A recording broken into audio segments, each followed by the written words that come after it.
it's Sarah. I love to make videos about movies, vintage shopping, and being an online store owner. Thank you for joining me here today. Going back a couple years, do y'all remember when the movie Wish Upon came out? It's about a girl who finds a mysterious box that she wishes on, and interestingly enough, her wish comes true. Her first wish is that this girl at school that's been bullying her, she says, I wish that she would just rot. And then the next day, she literally wakes up to some kind of, I think they call it a necrotizing fasciitis, something like that, where her skin is just dying and she has to go in and have surgery and stuff. So of course she's like, oh, my wish came true. This is a teenager, so I have to keep that in mind. So it's about her being the poor, artistic, misunderstood, whose mom committed suicide when she was younger, so like traumatized, got that childhood trauma, whose father is like a hoarder man now who doesn't have a real job. At first they really played up the she's poor but she's got a heart of gold kind of thing, her picking up the mail for her old rich uncle, and that girl at school bullying her. I can't even blame this on being a teenager and hormones, but a lot of the decisions she made were so self-centered, it like took my breath away. First of all, Wishmaster, way better movie. Wishmaster 2, way better movie than this. This is like one of those monkey's paw situations where you don't get something for nothing.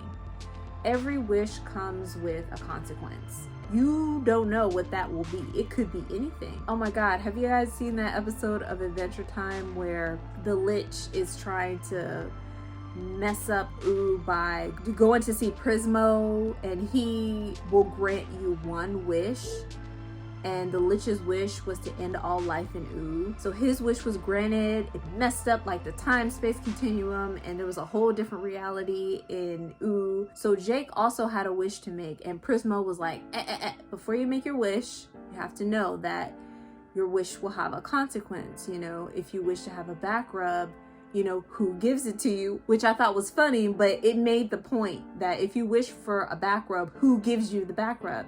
Are they like zapped from somewhere else to you? Like, when does that happen? And maybe annoyance is the emotion that the writers wanted to evoke in its audience. Maybe all of this was on purpose, but by the end of it, I was just annoyed and wanted it to end. I was like, okay, so everybody's gonna die. So she makes her first wish, finds out that it comes true.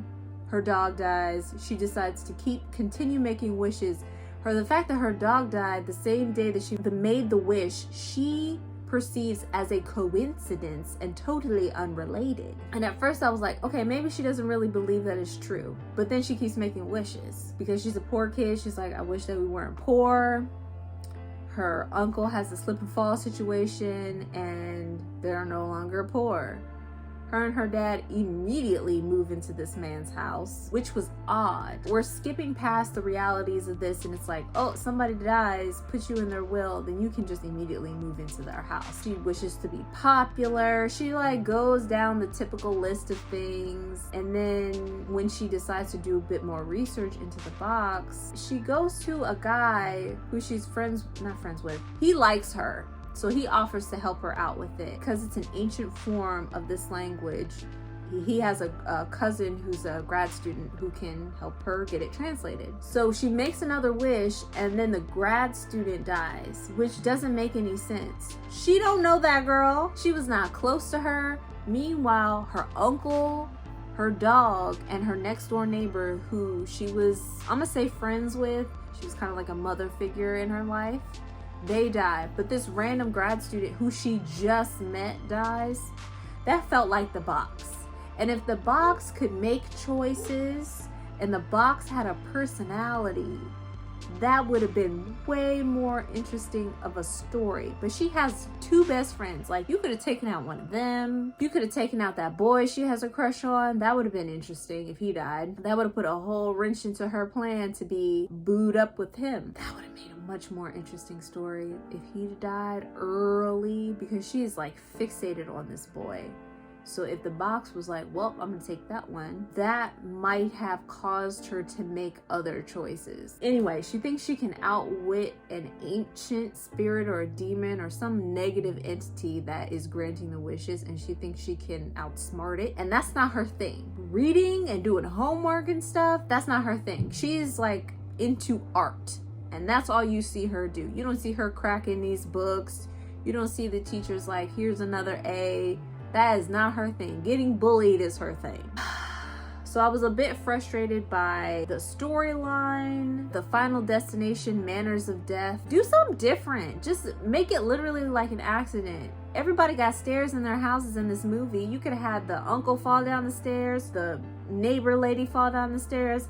Hell, the dog could have fell down the stairs. More people die. The guy who was helping her realizes that she's still making wishes, that she won't put it away, which I wish they went more into this. She seems to, I don't know if the reason why she wouldn't get rid of it is because it literally has like a hold on her. Like in the movie Possession, there was a demon spirit inside that box, and that girl had to have that box with her. She got really agitated and really scared, and she was able to find it without anybody telling her where it was. Somebody took it one time. It wasn't the fact that somebody broke into her house and took it. It was the fact that somebody else had it that bothered her. Because apparently y'all live in this enormous mansion that has no security. They couldn't just like access video camera, show me who's been in, you know, around my house. She just is freaking out until she just so happens to see it in her friend's locker, and then she accuses her of taking it, and then accidentally pushes her friend down the stairs. And she's like, I just want to have it. I just want to have it. She knows the consequences of her actions. Like, she knows that she's causing the death of people, and she thinks that that is worth her wishes. She really thinks that what she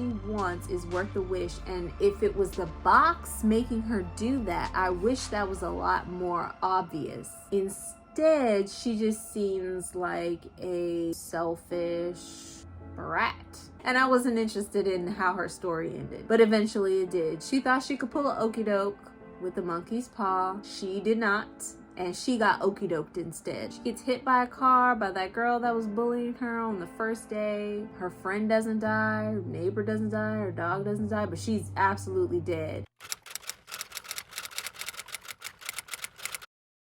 And what I wish they would have confirmed is that once the demon grants these wishes, your soul is taken to hell. And they don't confirm that at the end, which I was like, damn it. Because I wanted to know. The circumstances around the box were interesting, but are not super interesting. I wish we had learned more about the box, but we learn enough about it to know that it's not granting wishes for nothing, that there's always a very tall price to pay. So we're ignoring certain rules of reality. Like, her personality changes so much throughout this entire movie. It's difficult to get a bead on what's real and what's not. Like, what's an influence of the box? If there is an influence of the box, her telling that girl that she's smegma, standing up in the middle of the cafeteria in front of all them other people and telling her she's smegma, slapboxing in the cafeteria. Come on! It just was so out of character for somebody who apparently won't ignore her dad picking stuff out of the trash across the street from her school. She could act like I don't know who that is. How would anybody know who her dad is or what he looks like? She drew attention to herself by going over there. It was just odd. And her dad, the fact that the city hadn't taken her away from him, their house, the way they live. Would I recommend it? No. I recommend Wishmaster. Wishmaster is so violent and gross and weird and like inappropriately funny, and the special effects and stuff are not as good because it's 2023 and I think Wishmaster came out in the 90s, but I recommend that any day, and I haven't seen that movie in years. Wish Upon to me is one of the movies that they fart out something lower budget that's not too expensive, that they can just smack an old idea on like nobody's gonna notice. Thank you all for spending your time here with me today. I so appreciate it, and I'll see you all next time.